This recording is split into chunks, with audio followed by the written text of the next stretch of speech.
How to set up a cron job in cPanel. This demo assumes you've already logged into cPanel and are starting on the home screen.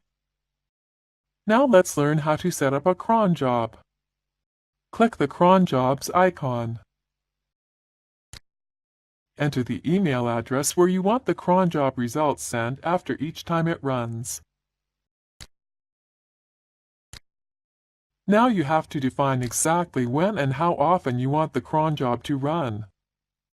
This is made easier by selecting one of the predefined common settings.